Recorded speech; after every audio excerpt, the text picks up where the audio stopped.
Greg, 80 years of living and 45 years of hard wanching.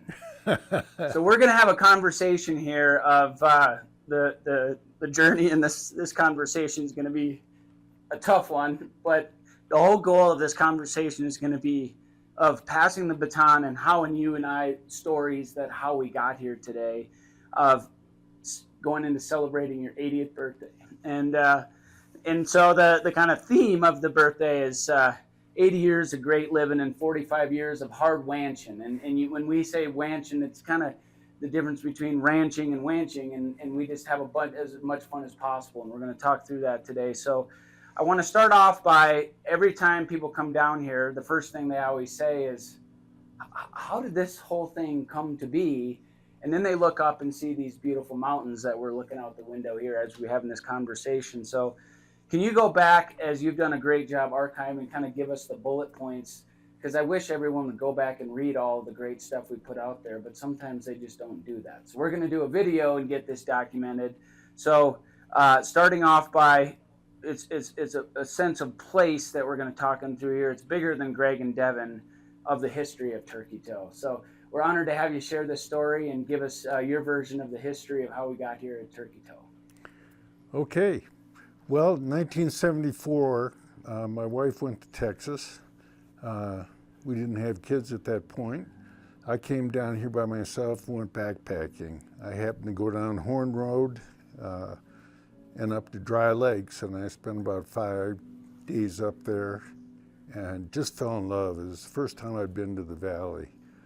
And when I was driving out, on the way out on Highway 96, where you first see the peaks when you're driving west, I stopped the car, got out a piece of paper, and I wrote down, "I will own something in this valley." And that's where it started.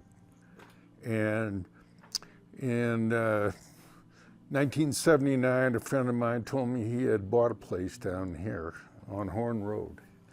Again, I was back up in Macy Lake with a couple of friends backpacking.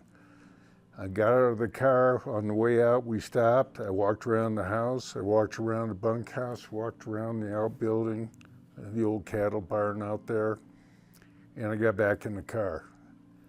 A while later, he said, "I've got to do something. I can't make a payment on this place." So I purchased 1/2 of the property. I'd never even been inside the house. And Judy went along with it, and I became half owner. And this was 1980, right? This was 1980. Dick had bought it in 79 from George Vickerman. Now, the Vickermans owned the rancher that kind of surrounds the place at the time. And the way the house actually got here was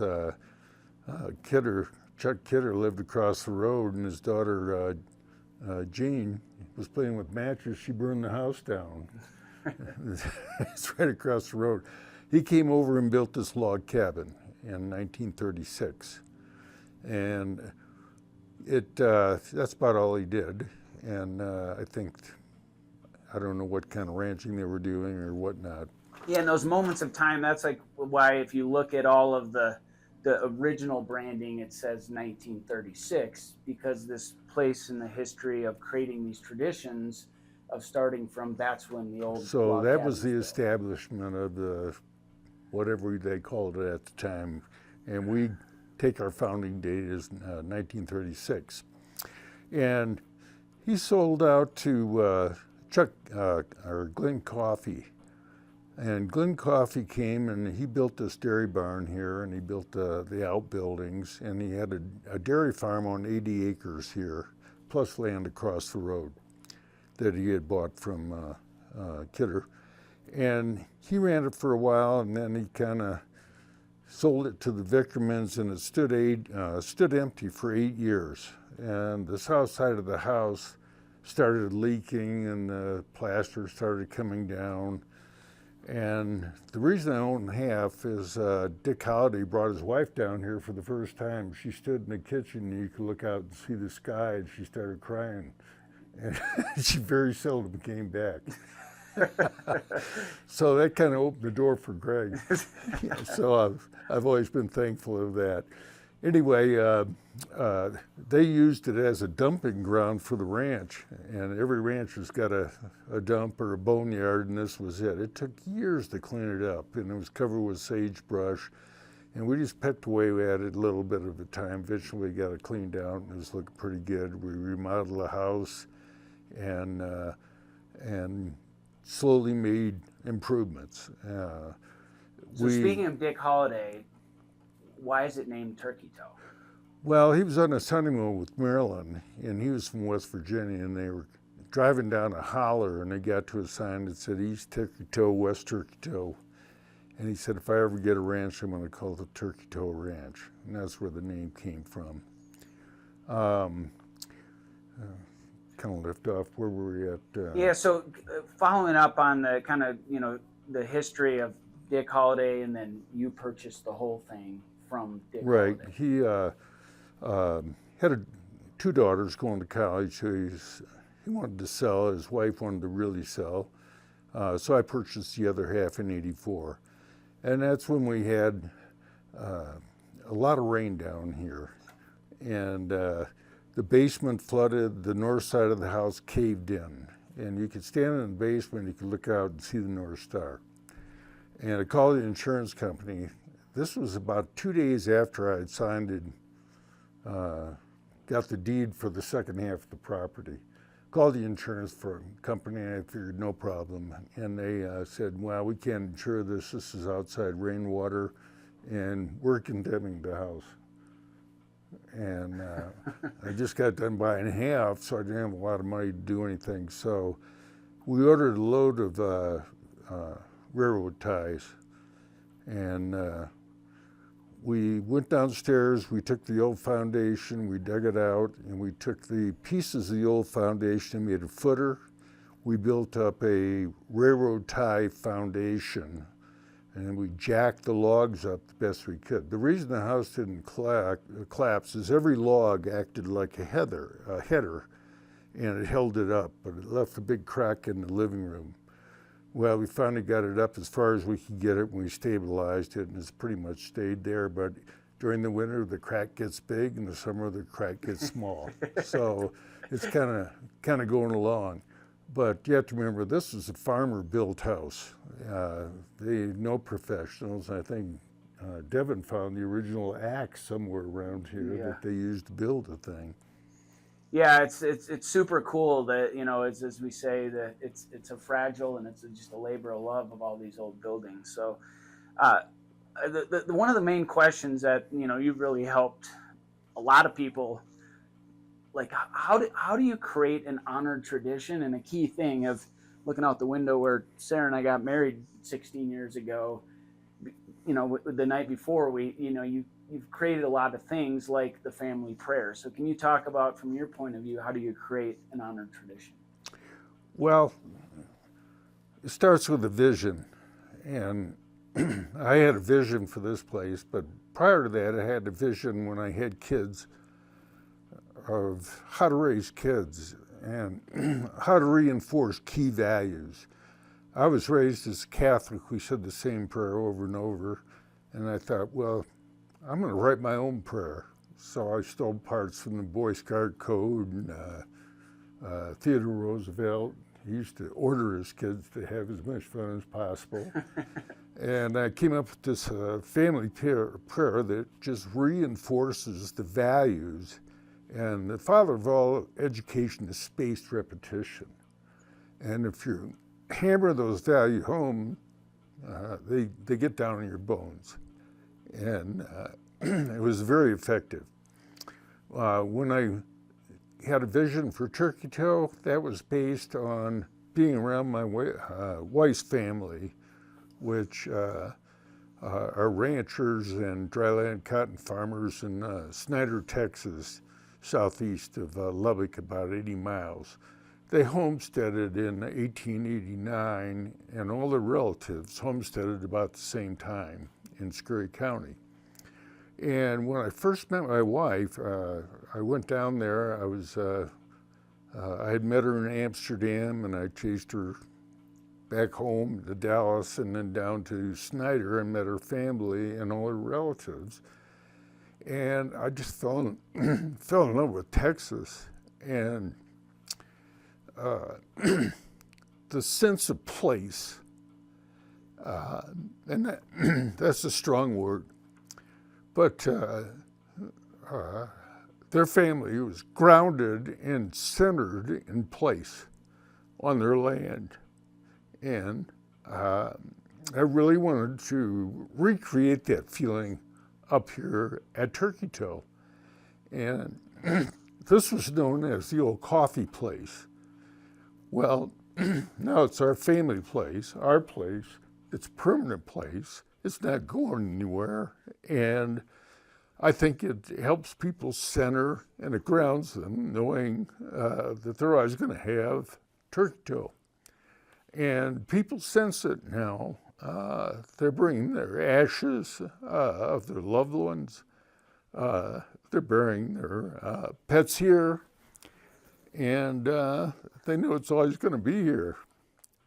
So that was the vision, to create a sense of place where you're centered and grounded, and you know it's not going anywhere. And that really was the main mission. I expanded that out to a place to strengthen families and friendships. And that's the number one goal. And Dad's Day has been an effective vehicle for doing that. And it's on the second go around with Devin and Bob Bicker had a Dad's Day. And I hope that tradition just keeps going. Now, the second one was to maintain the spirit of the Old West. Now, the Old West was about from the Civil War up until about 1909, when all the free land was gone and the homesteading was over. And the Old West is best represented by the Code of the West, which is kind of a moral code of how you're supposed to behave yourself. And I wanted to reinforce that code and maintain it. I've always been a historian, and my major focus has been on the Old West. And I wanted to protect those values. Kids are getting into Star Wars and all kinds of different things. The West is gradually fading away, but not very rapidly. So to maintain the spirit of the Old West, and I relate that to the difference between the Old West and the New West or New Society. The Old West, people had a calling. They were ranchers, they were homesteaders, they were farmers.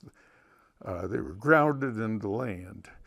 With the development of the rural areas in the United States, that's changed. People are mobile, they're moving around, they've lost a sense of, quote, place. And the moral values have shifted, and we see that in our country. It became, what's good for me, and the laws don't apply to me, and if I've got power, I can do whatever I want. And the best reflection in that is the movie HUD, which came out in '63, Paul Newman, and it deeply influenced me at the time. His father was a person grounded in the Old West. The HUD was grounded in the New West, and he was the kind of the role model for J.R. Ewing that came along with the show Dallas. The only difference, he drove a Cadillac and J.R. drove a Mercedes. But he was about himself, and everything centered around himself, and people really didn't matter. His goal was to achieve what he wanted. Unfortunately, we have a lot of people that are operating on the same basis right now. So I think we need to get back and reinforce that code of the West and a way of acting and a way of living that's kind of drifting away. Awesome. Well, big shoes to fill, but we're honored to fill them. And we're going to be celebrating with 3 generations of Dad's Day now. It's got to be crazy in 1984 when we talking about the original Ranch Princess, which is my beautiful wife and your daughter Sarah, of 1984. We just celebrated 40 years last year of that Dad's Day. What is Dad's Day, and how did it start?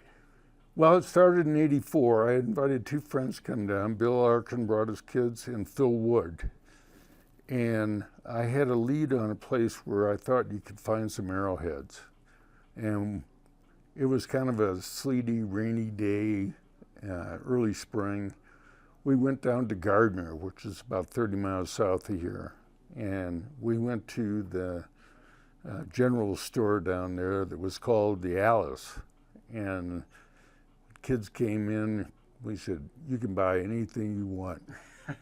And so they loaded their pockets with candy. We went about 15 miles up the road. We wandered around looking for arrowheads, and I think we found some chips. And then we went back to the Agnes, and everybody loaded up again, and we came home, back to the ranch. And that was the first Dad's Day weekend. The next weekend, I added two other couples, their kids and fathers. And we did kind of the same routine. We went on an arrowhead hunt, went to the Agnes, and kids could do whatever they want, eat as much as they wanted, and there were no rules but one rule. And we've maintained that rule over the years. If you are on fire or think you might be on fire, stop, drop, and roll. Other than that, you're on your own. And we've never had any accidents. Kids have done whatever they wanted on the ranch. The only accidents we've had here are two adults falling out of the upper bunk in the bunk beds.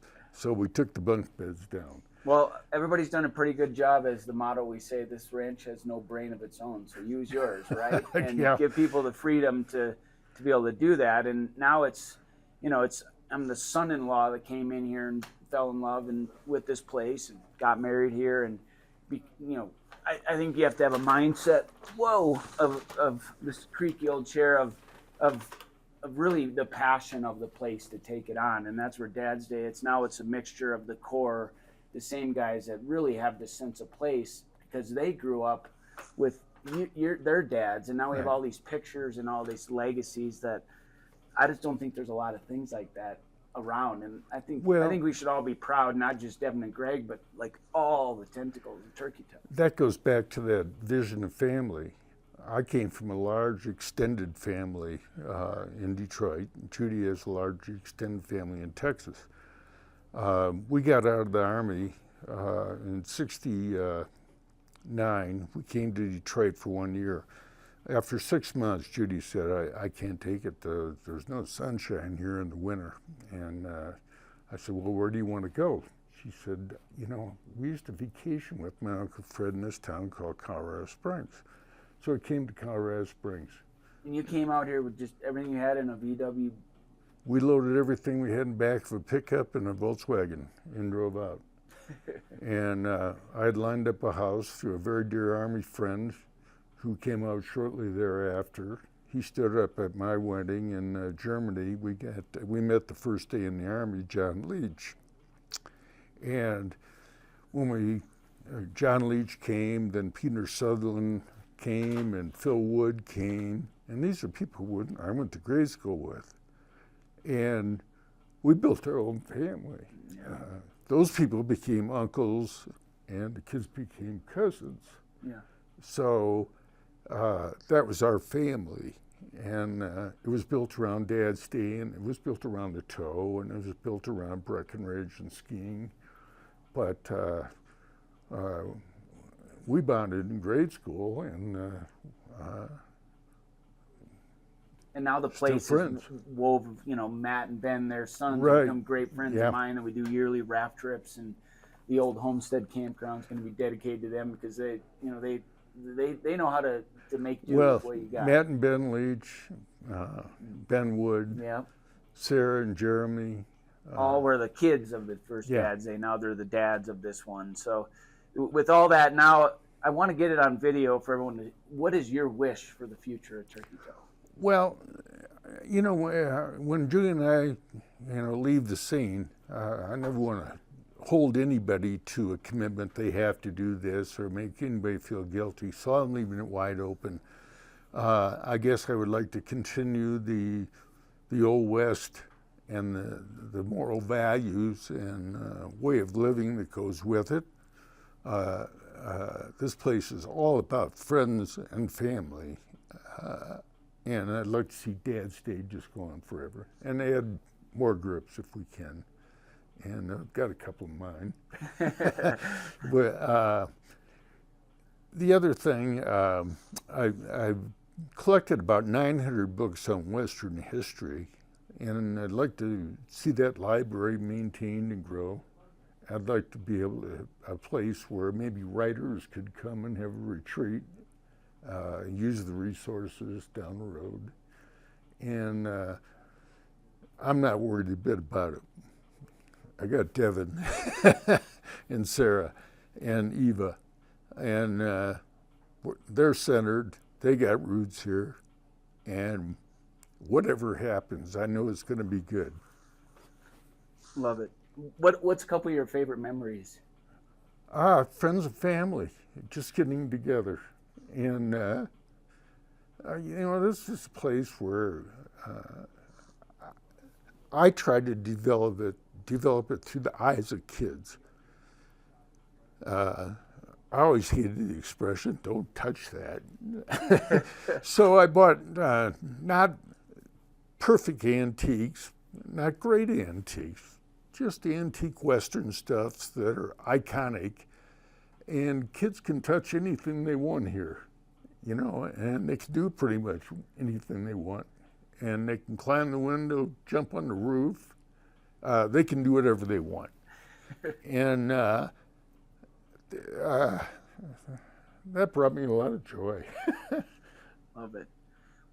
You have a lot of Gregisms or one-liners. What's a couple of your favorite ones? Well, we developed after the incident in the basement, Never Give an Inch was based on the Stamper's book, Sometimes a Great Notion, which is a phenomenal book. That has always been my motto, and I've adapted it to dealing with anything. I've had a few serious health things, and you don't give an inch, you just move forward. So that's my favorite motto. Actually, my other favorite motto was my partner and I hitchhiked around Peter Sutherland. We hitchhiked around Europe. We had no idea where we were going, what we were doing, and our motto, he came up with it. It says, "Wherever you go, there you are. Make the best of it." So we slept in the ditch a lot when we couldn't get rides, and we slept in lousy places, and we slept in good places. But we always had fun no matter where we were. And some of my greatest memories were camping in the ditch all over Europe. But my personal favorite motto is, and again, this was one Peter Sutherland and I developed, is moderation breeds indecency. If it's worth doing, it's worth overdoing. And have as much fun as possible, push it to the limit, and enjoy life. And whether you're working, whether you're playing, to me, there's no real difference between the two. It's this focus on have fun.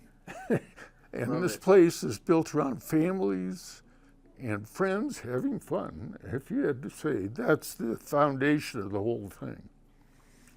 I'm really surprised my voice keeps cracking on this. It's pretty emotional. It's unusual. Anyway. Well, we're so proud on and I think the definition of having as much fun as possible is what we're doing, and also stepping up to share the stories, right? And so it's hard to do, but I challenge people to step up to the mic and share the stories and listen and learn. And what advice would you give the next generation of Wanchers coming into the limelight?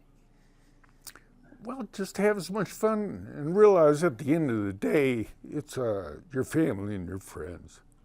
You know, that's it. Well, And I think that's the we have a whole group of friends out there tonight that that are sponsored tonight, and then Saturday night we get to have another band for your 80th birthday, and I say we go tip our hat and go out there to the Cadillac Wanch and have JJ and perform tonight and eat too much and drink too much and have as much fun as possible. What do you say? let's do it. All right, thanks, Greg. I'd like to take one thank Devin for what he's done. Not only has he been a remarkable husband for my daughter Sarah, which I'm forever grateful, tremendous father, tremendous son-in-law, but he's taken my dreams for this place and for Breckenridge and expanded it and taken it to the next level. And it's something I can't do at my age, but to have someone that can grab the reins, take over, and do such a fantastic job is just amazing. I'm truly blessed. And I can't thank you enough, Devin. Honor. There we go. Beautiful.